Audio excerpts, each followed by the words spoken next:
Kwa kila siku natumawa.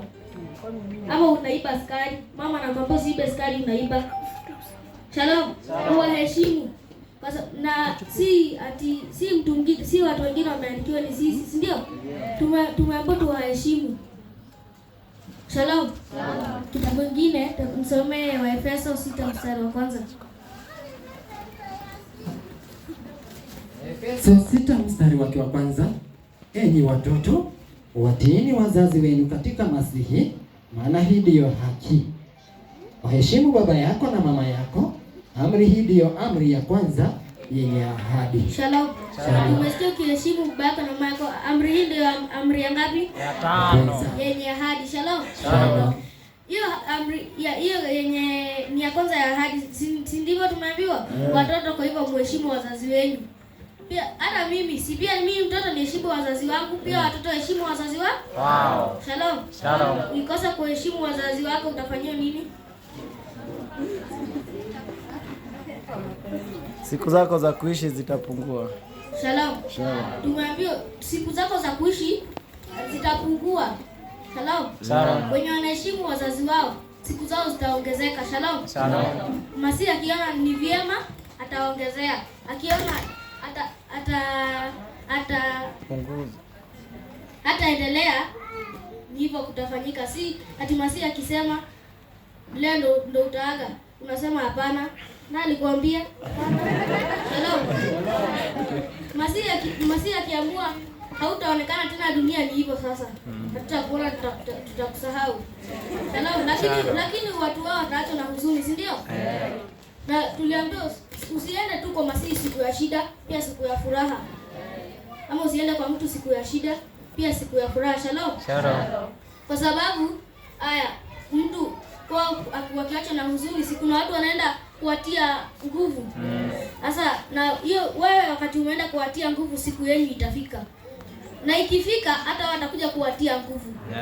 Si ndio? Ama wenye sasa wakikataa Masihi atafanya nini? Ataona walifanyiwa hivyo. Sasa hebu nisomee Luka ni 36 mstari wa ngapi? Inasemaga venye unataka watu wakufanyie, hata wao wafanyie hivyo. Si ndio?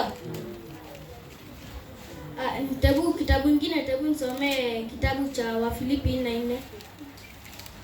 Ama hata tuseme na mdomo. Si ndio? Wafilipi 4 inasema aje? Furahini katika Bwana siku zote, tena nasema furahini. Upole wenu ujulikane na watu wote, Masihi yu karibu. Shalom. Tuombe tufurahi siku zote. Si ati siku ya Sabato tu tunakuwa na furaha. Kwa siku nyingine unaona mtu unasema, mimi nikimuona huyu siku kona mbaya atanijua. Shalom. Kuwa na inaitwa aje sasa? Ukuwe na nini? Ukuwe na inaitwa aje? Shalom. Ukuwe na kumfikiria vizuri, kwa sababu wewe uko na mawazo mazuri. Hata uombe adui yako. Shalom. Muombe adui yako, na wewe akiona akitaka kukufanyia kitu mbaya, hii mpene mbango Daudi onare na hinya nenyihanya hesauro onageria kumurara Mesia niamonokia. Shalom. Daudi alikuwa na nini? Anamheshimu Saul, si ndio?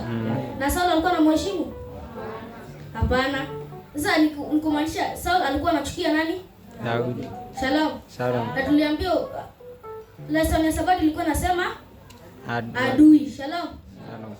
Ukimchukia adui yako umemuua, si ndio? Barikiwe. Amen. Pia nawe ubarikiwe.